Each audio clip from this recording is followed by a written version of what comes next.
E aí, amigos e amigas, vamos continuar nosso estudo da eletroquímica, entrando agora na segunda parte do assunto e quase a parte final, porque é a terceira que é a final, né? Aqui nós vamos trabalhar com eletrólise ígnea, amigos. Vamos primeiro introduzir o conceito de eletrólise para depois falar da eletrólise ígnea. Que diabo é isso? Seja bem-vindo, já nos conhece, sem enrolação, vamos direto ao ponto. Meus amigos, prestem bem atenção porque eletrólise, olha o nome aí, o nome já traduz muito para você, né? É energia elétrica de uma fonte qualquer, que pode ser uma pilha ou uma bateria, um gerador, na verdade, que força a ocorrência de uma reação química, como nós vimos no começo do curso de eletroquímica, né? Aí ela é o inverso de uma pilha, o inverso de uma pilha. Lá na pilha, a reação origina a corrente. Aqui você vai ter exatamente o oposto. E aí, amigo, como é que isso funciona? Repara bem uma coisa aqui, ó. Quando a gente tem o potássio, por exemplo, que esse cara aqui ele só tem um elétron na última camada, porque ele é da família 1, ou família 1A. Quando ele encontra um iodo da vida, que tem 7 elétrons na sua última camada, porque o iodo ele pertence à família 17, que o pessoal ainda chama de família 7A. Lá no curso de ligações químicas, nós vimos que naturalmente, espontaneamente, acontece isso aqui, ó. O potássio transferiu o elétron dele para o iodo, naturalmente, normalmente, espontaneamente. Então, o que é que isso quer dizer? Quer dizer que essa ligação iônica, onde ambos completam o seu octeto, ela acontece sem você precisar forçar muito. O que é que isso quer dizer? Quer dizer o seguinte, que ocorreu uma oxidação do potássio. O potássio, ele perde um elétron, perde um elétron e vira um cátion. E no iodo ocorre uma redução.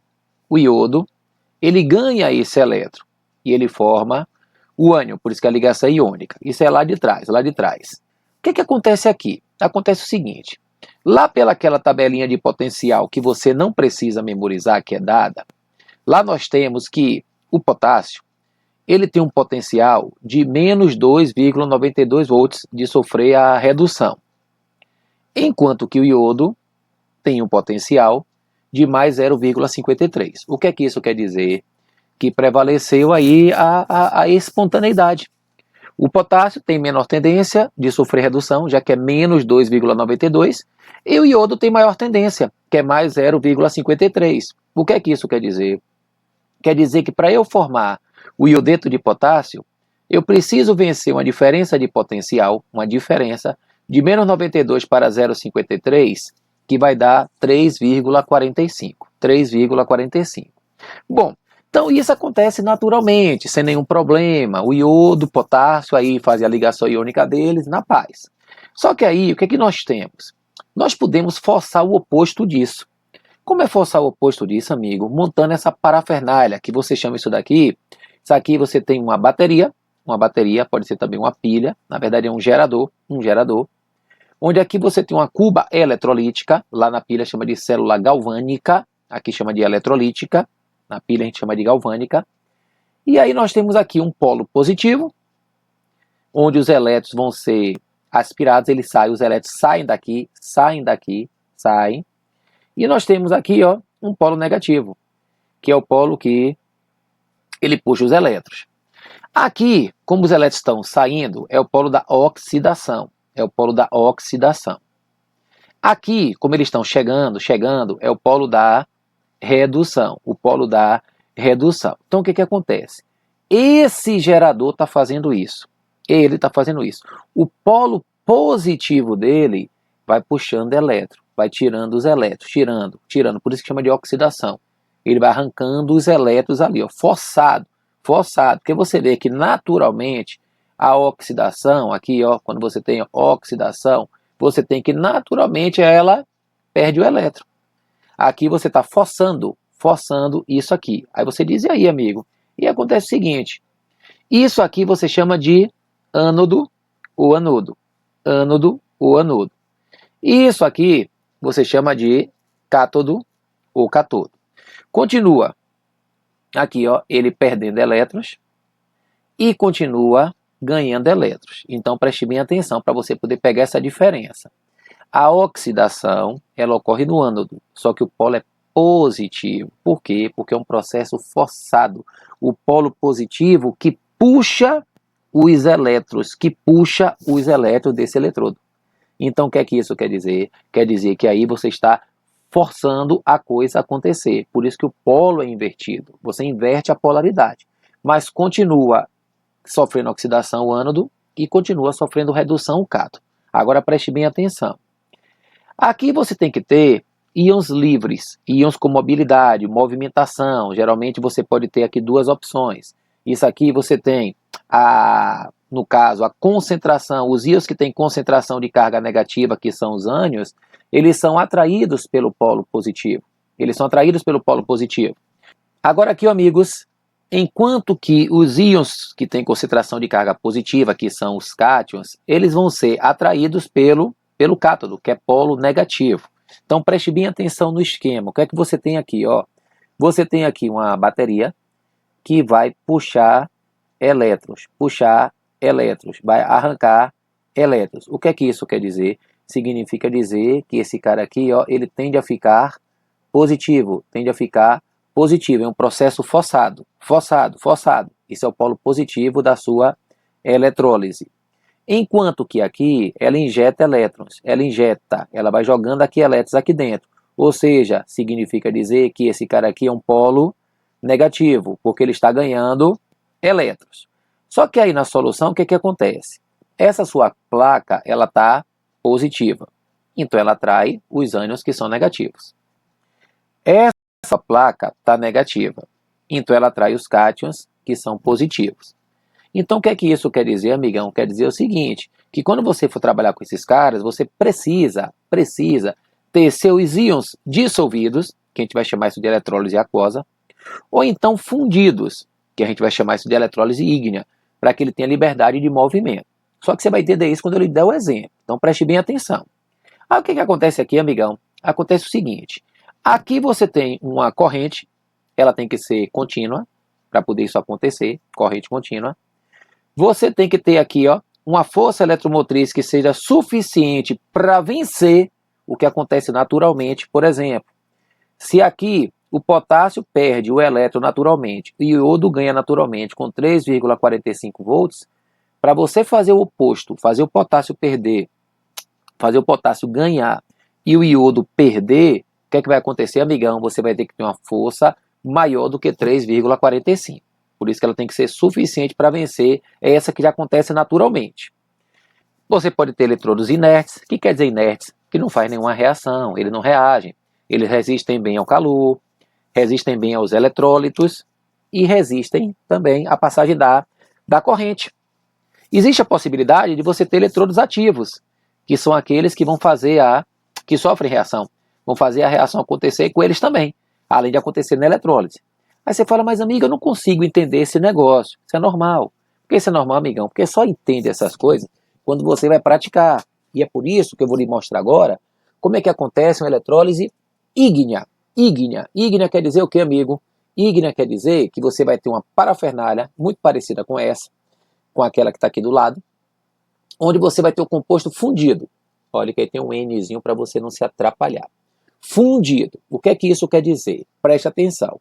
Essa cuba eletrolítica, ela me diz o quê? Me diz o seguinte, que aqui meu composto está fundido, beleza? Que composto é esse, amigão? Bom, eu vou colocar NaCl, que é o mais comum. NaCl vai gerar os íons Na+, e vai gerar os íons Cl-. Perfeito. Então aqui eu estou com o composto com cloreto de sódio fundido nessa cuba. Ou seja, ele está derretido. Aí você diz, e aí? E aí é o seguinte, esse cara é um gerador, onde aqui você tem o polo positivo do gerador, que é o traço maior, e o polo negativo, que é o traço menor. O que é que isso quer dizer? Que o polo positivo, ele puxa os elétrons, ele atrai os elétrons, ou seja, significa dizer que lá do outro lado, no polo negativo, ele vai injetar elétrons. Então, esse cara aqui, ó, arranca elétrons desse eletrodo, e esse cara vai injetando elétrons aqui. O que é que isso quer dizer? Quer dizer que esse cara é o ânodo, porque ele está perdendo os elétrons, e esse cara é o cátodo. porque ele está ganhando os elétrons. E aí? E aí que aqui você vai ficar carregado positivamente. Positivamente, você está perdendo elétron, está ficando cada vez mais positivo. E aqui você vai ficar carregado negativamente. Negativamente. O que é que isso quer dizer? Quer dizer que esses caras que vocês têm aqui, que nós temos aqui para poder fazer a análise, esse íon de sódio, repara bem o que é que está acontecendo aqui, ó. Repara aqui que a cor dele eu coloquei para ficar igual a cor dele na vida real. Olha o que está acontecendo, ó. Está sumindo o íon sódio, e está aparecendo uma cobertura sobre essa barra. Sabe o que foi que aconteceu aqui? Aconteceu o seguinte, quando você jogou o cloreto de sódio e você fundiu, colocou o gerador para arrancar elétron de um lado e colocar elétron do outro, como essa placa ficou carregada negativamente, os íons do sódio, que são os cátions, foram lá, ó, porque eles são positivos. Foram lá para fazer o que, amigão? Para pegar esses elétrons e se transformar em sódio. Ei, amigo, eu não entendi não. Claro que não, porque aqui eu estou aqui lhe mostrar que aqui o Na ele foi formado. Ele foi formado da seguinte maneira. Aqui no cátodo, que é o polo negativo, aconteceu a redução do íon sódio. O que foi que aconteceu aqui, amigo? O sódio que estava aqui fundido, ele foi atrás desses elétrons, então aqui, ó, Na mais elétron, e aí ele se transformou no metal sódio. Aprenda bem essa linguagem. Íon sódio, ganhou elétron e se transformou em metal sódio. Então o que foi que você fez aqui? Considerando que esse eletrodo é inerte, essa minha barra, ela vai ficar recoberta com sódio. Ela vai ter isso aqui, ó, essa corzinha aqui do sódio, que é a cor mais próxima da vida real dele, é essa corzinha. Então quer dizer, se eu pego uma barra de grafite, por exemplo, e coloco numa cuba, ela vai ficar recoberta com metal sódio. E o cloro, amigo, o que é que ele vai fazer? Bom, eu vou lhe mostrar aqui, ó, que na verdade é o cloreto aí, viu? Chama de íon cloreto. Olha o que é que ele faz, ó. Ele vai sumir e vai formar uma bolha. Ele vai sumir e vai formar uma bolha. Ele vai sumir e vai formar uma bolha. O que é que isso quer dizer, amigão? Quer dizer o seguinte, que agora, o que foi que aconteceu aqui? Você tem gás cloro, Cl2, cloro, nas condições do ambiente, ele é gás. Você tem formação de gás. E aí, amigo, como é que eu posso escrever isso na equação? Vai ficar claro para você agora. Você faz assim, ó. O que foi que aconteceu aqui? O Cl-, que é esse cara aqui, ó, ele, como ele é negativo, o Cl- que estava aqui, ele perdeu o elétron dele, ó, para esses caras aqui que estão positivos, perdeu o elétron dele e fez o que, amigão? Ele conseguiu formar gás cloro. O que é que o gerador está fazendo? Ele está puxando elétron. Então o que é que acontece aqui? Quando o íon cloreto chega aqui, ele joga o elétron dele no eletrodo, o gerador puxa e aí ele se transforma em gás cloro. Ou seja, você conseguiu aqui, preste bem atenção que você entende no final. Tudo aqui entendido no final. Você chega aqui, amigão, e vai somar essas equações. Eu posso cortar elétron com elétron? Posso. Olhe bem para você entender. Então aqui eu tenho Na+, mais Cl-, produzindo Na mais meio Cl2. O que foi que eu fiz aqui? O cloreto de sódio que eu joguei aqui, fundido, ou seja, aqui ó, liberou os íons, ele se transformou em metal sódio, que está aqui na barra, e em gás cloro, que está aqui formando as bolinhas. Então, no seu caso, isso aqui é só para você dar uma entendida, mas no seu caso, lá na hora da prova é assim. Na eletrólise ígnea do cloreto de sódio, aí ele vai lá e dá as opções. É formado sódio metálico no cátodo. Aí você vai dizer, peraí, deixa eu ver aqui. O sódio é um cátion positivo. E na eletrólise, o cátodo é negativo, então é verdadeiro, porque os opostos vão se atrair. Esse cátodo que é negativo, ele vai atraindo os íons positivos. Por quê? Porque ele está ali, ó, cheio de elétron. E esses íons vão lá positivo e pegam esses elétrons e se transformam em metal. Ah, rapaz, então preste bem atenção. Toda vez que você tiver isso na verdade vai ser justamente o inverso do que você está acostumado. Geralmente o que é que você diz assim, ó? Os elementos da família 1 ou 1A perdem elétrons, nesse caso vão ganhar. Ah, o cloro tem que ganhar um elétron, porque ele tem 7 na última camada para ficar com 8, certo? Nesse caso ele vai perder. Ah, que agora o processo é invertido. Então, resumindo a história para você ficar craque em eletrólise, se ele botou lá KBr, o potássio vai para o cátodo e o bromo vai para o ânodo. Sempre o cátion, aí ó, até pela palavra dá para você perceber. Sempre o cátion vai para o cátodo, sempre o ânion vai para o ânodo. Ah, rapaz. Então quer dizer que se ele bota KBr, K é potássio, vai para o cátodo. BR vai para o ânodo. Exatamente. Ah, e se ele botasse CAS, que é cálcio e enxofre, cálcio vai para o cátodo, o enxofre vai para o ânodo. O cálcio vai sofrer redução, o enxofre vai sofrer oxidação. Cloreto de sódio. Então o que, é que eu posso fazer com ele? Se é cloreto de sódio, o que é que o sódio é? O sódio é o Na+, é o cátion. Se é o cátion, vai para o cátodo. O cátodo sofre o quê? Redução, consoante com consoante. Reduzir quer dizer o quê? Ganhar elétron. Matou. Ah, e o cloro? Bom, aí você pensa, cloro é o forma Cl-, que é o cloreto, ele é o ânion, então ele vai para o ânodo. O ânodo sofre o quê? Oxidação. Se sofre oxidação, ele vai perder o elétron. Rapaz, não precisa fazer nada do que você fez? Não, não precisa. O que eu faço aqui é só para dar uma clareada, para poder o cara enxergar. Mas se o cara não quiser enxergar, isso é problema de cada um, tá certo? Ah, amiga, essa é isso que eu tenho que saber? Vamos mais um aqui só para fechar. Se o cara chegar para você e disser bário, fluoreto de bário, fluoreto de bário. O bário é o Ba2+, e o fluo é F-.